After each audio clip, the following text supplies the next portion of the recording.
Before we begin, I'd like to say, please subscribe to this channel. It'll really help me out. Also, I started a Discord, which you can find a link to in the description below if you want to join. Also, follow me on Twitter. But now, let's begin the show. As I've done this series, I remember there was a very big debate going on throughout the series. Who was Naruto going to marry? Now that the series has ended, the question was answered, but that just turned the debate into, is it what should have happened? Is it what was supposed to be? Well, I wonder, personally. Every time Kishimoto has been asked about who Naruto ended up marrying, he always gives a very different answer as to when he planned it. One interview, he said it was decided from the beginning. Then he said he decided around the time part 2 started. Then, in an Anime News Network interview, he said it was decided around the middle of the story. Then, in a recent interview, he was back to saying it was decided at the beginning. Is Kishimoto a liar? Well, I'll let you decide. But the answer's yes. So yeah, this was probably the bloodiest shipping war in anime history. But is it what was supposed to happen? Well, let's assume it is true that he planned these pairings and wanted them.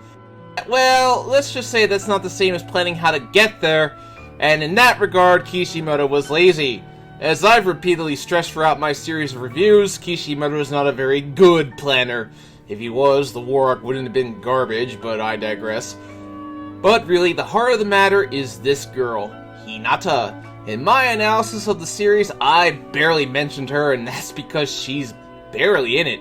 In a 700 chapter series, Hinata was in less than 100 chapters. That's not even 10% of the series. I think Hinata had a lot of potential as a character, but like most things in Naruto, said potential was squandered. Now, all this isn't to say that I necessarily hate Hinata. No, rather, I hate the people who obsess over her. One thing I learned while Naruto was running is that Hinata has a very loud, obnoxious fan base who seem to view her as the main character of the series instead of Naruto. Now, why people like Hinata? Well, I can think of a couple reasons, but yeah, that leads me to my next point. The hatred that Sakura got. It seems that liking Hinata means you have to hate Sakura. Now, that's not always true, but unfortunately that's the reality of many people. Many people who like Hinata hate Sakura because Hinata looks like a sweet, innocent little angel, while Sakura is that bitch who rejected them. It's a little pathetic. I mean, I took some screencasts of a Hinata fan and a Sakura hater. Just listen to this. You just mad because Hinata's more popular than Sakura? You mean popular. And married the Hokage while having 2 kids. Sakura never got a wedding, haha, and she only got 1 kid because Sasuke doesn't want any more kids with that useless bitch. And she looks like a boy who did sex reassignment surgery to look like a girl. Listen, if you hate Sakura because Hinata has bigger boobs, you're fucking pathetic and you make me sick to my stomach. This wouldn't be so much of a problem, but this Hinata favoritism extends to the people who worked on the Naruto series officially. Studio Pierrot, who animated the Naruto anime, have a large portion of their staff who are fanatically obsessed with this girl. Now, can I accuse Studio Pierrot of changing the pairings to better suit Hinata because they were biased? Was the ending different until Studio Pierrot stepped in? No, I can't accuse Studio Pierrot of that without any proof. However, was Hinata their go-to for fan service? Abso-freaking-lutely. The last, one of the many reasons I detest that movie is because it's not a story. It's just Studio Pierrot satisfying their inner Hinata fetishes. They don't see Hinata as a character. They see her as a sex doll for their sexual pleasures, as evidenced by the fact that one of them drew Naruto and Hinata having sex and posted it on Twitter. I'm not going to show you it because, dear God, keep that shit for Rule 34. I think he got in trouble for it, and he should have. Now, does Studio Pierrot hate Sakura? No, I think they denied that they hated Sakura, but after the release of the last, that was a reputation that they had to fight. They kinda always had that reputation, but now it was full-blown. Kishimoto, for his part, was rather stunned at the backlash. One thing I remember, as of this writing, I'm not sure if I can find it because a lot of them were deleted, but on Kishimoto's thank you page after the series concluded, Let's just say things weren't pretty. Oh my god, what a mess that turned into. But one thing that stuck out to me, I was far from the only person who despised Sasuke and Sakura ending up together. I distinctly remember a father, I believe, writing to him, and he basically told Kishimoto off for having Sasuke and Sakura end together. He said something along the lines of, "You gave my daughters a bad message. We are done with you and your work." Yeah, I can't say he didn't deserve that. Either way, I think that got to him. But what could he do? The plan was already set in stone. They were moving ahead with the next generation, but they had fans bashing them, criticizing them, and what could they do to win them back? I think Kishimoto looked at the situation and knew that a deed once done could not be undone. But perhaps it may yet be mitigated, which is where Naruto Gaiden comes in. Now, let me clarify something. While I don't like Sasuke and Sakura ending up together, the real irony of that is that I actually kinda like Sarada. No, seriously, I don't mind her. She's okay. She's not great, but she's okay. She's kind of adorable, and I like her way more than Boruto. Maybe I'd be more interested in the next generation if she was the main character instead of Boruto. I could go into why Naruto Gaiden wasn't very good overall, but that's another video, and I didn't cover it because it's not part of the main manga. Maybe one day I will, but that's not for a while. If I ever figure out how to show anime footage without getting flagged for copyright, I'd love to tear down at the last and cover extensively why that movie isn't very good. Now, back on topic. This favoritism of Hinata extends to CyberConnect, who made the Ninja Storm video games on which I took footage from. They put Hinata in the opening credits of Ninja Storm 4, despite the fact that she doesn't even get a fight to herself. I prayed through adventure mode, and it was literally, "Hinata is so amazing! Isn't she wonderful?" Literally, they had a side event called Angel and Demons, where Sakura, Ino, and Tenten are the demons, quote unquote, while Hinata is portrayed as a sweet, innocent little angel. It's things like that that piss me off. You don't have to make the other girls look bad to make Hinata look good. That doesn't make me like Hinata more. It just makes me annoyed. It's part of the reason why I don't follow the series as much as I used to. The Hinata favoritism got really out of hand. I even looked on TV tropes. They literally allow entries that bash Sakura to oblivion, but they will never allow an entry to paint Hinata into a bad light. And if you do, you're the one inserting blatant falsehoods about the character. Look at this. Kishimoto's page on TV tropes is literally nothing but people saying that he hates Sakura and loves Hinata, and that's just not true. He doesn't hate Sakura. If anything, he was puzzled by why Sakura got so much hate.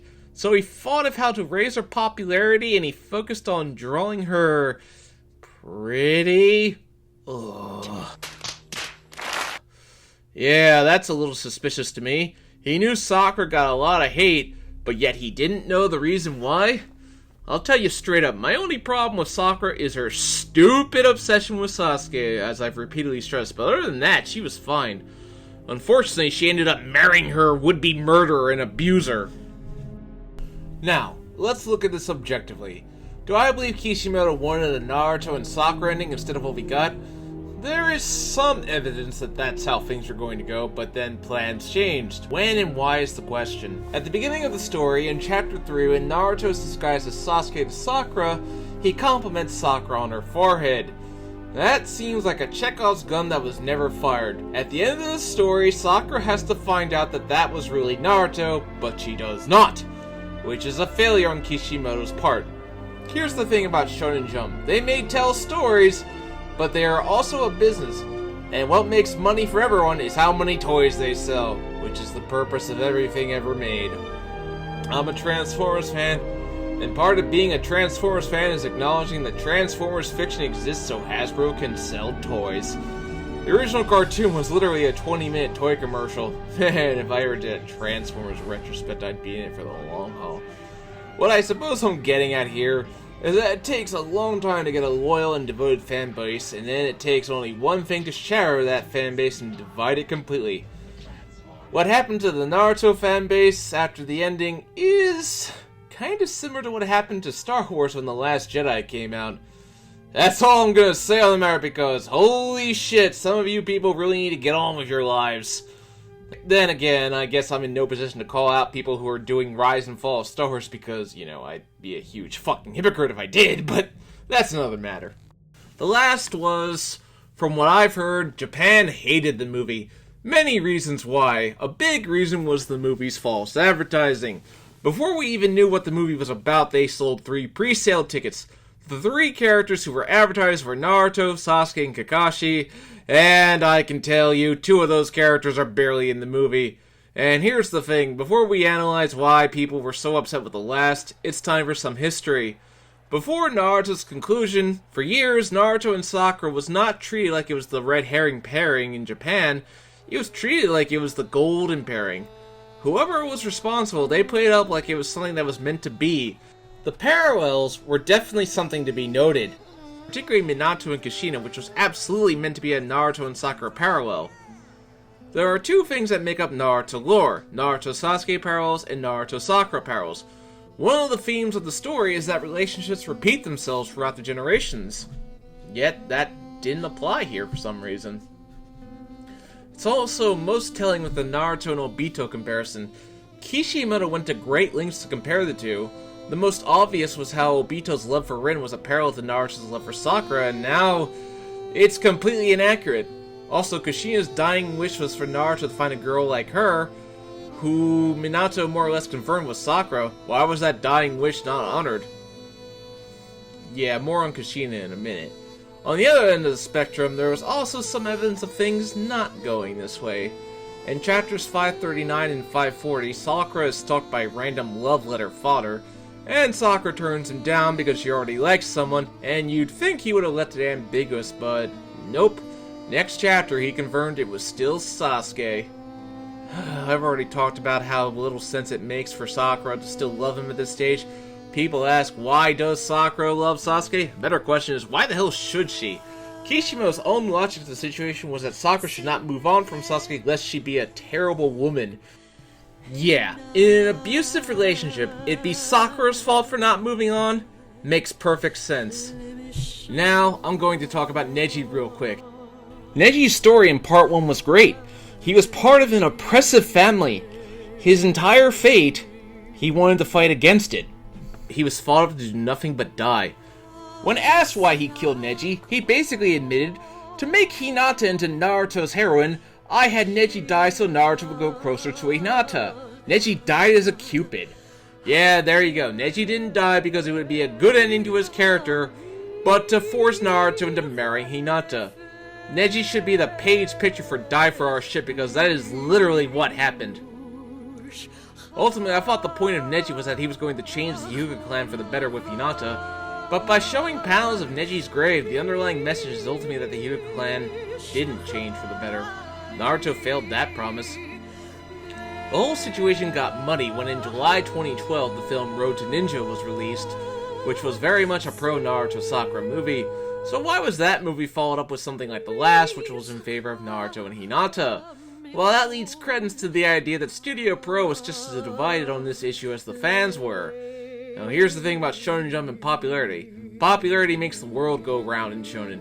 It's why Broly became canon recently. Another note on that, Broly had a divisive reputation among the Dragon Ball fanboys, but the movie made him a much deeper, more interesting character. Now why could Kishimoto not do that with Sakura? He apparently claims he's not good with writing female characters or romance. Maybe that's why Samurai doesn't seem to have female characters at the moment. That's one way to do it. Do I think it was a business decision to go with Naruto with Hinata over Naruto and Sakura? I imagine that had something to do with it. There's no doubt they decided to go with what they thought would make them more money in the end. Sasuke and Sakura happened as the after effect of going with Naruto and Hinata, and Kishimoto obviously had no idea how to make that look good, so I have suspicions that he made it as shitty as possible as a sort of revenge. Now, assuming it is true that he wanted a Naruto-Sakura ending, maybe the part where Sakura gives Naruto CPR was his sly way of doing a Naruto-Sakura kiss. He apparently had to look away when Naruto and Hinata kissed in the last, but he had no problem drawing Naruto and Sasuke kissing. Yeah, Sasuke was Naruto's first kiss, deal with that, shippers. They decided to go with Naruto, Hinata, and Sasuke Sakura as a sort of idea of appealing to those shits, but they couldn't forget about those who wanted Naruto with Sakura or Naruto with Sasuke, hence why they gave Naruto a son and Sasuke a daughter.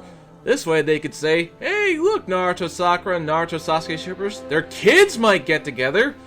which only further proves that the only reason Naruto and Sasuke didn't end up together is because they're both boys, but I digress. What also motivated the pairings was that they wanted to make sequels, hence why Naruto hasn't been shown to fix everything. As I've stressed, this is the problem with sequels. It's like what happened with Star Wars. The story was wrapped up nicely in Return of the Jedi, but when Disney decided to make a sequel trilogy, they just had the Empire come back as the First Order, but that's another story. So thus the Boruto manga opens with Konoha destroyed and Naruto seemingly dead. I don't believe for a second that he is dead, but yeah, sure. But let's imagine, Sakura in Hinata's place during the scene where Naruto basically ruins What's-Her-Name's birthday party. In the film, Hinata just stands there and looks sad while Boruto yells at her about his dad.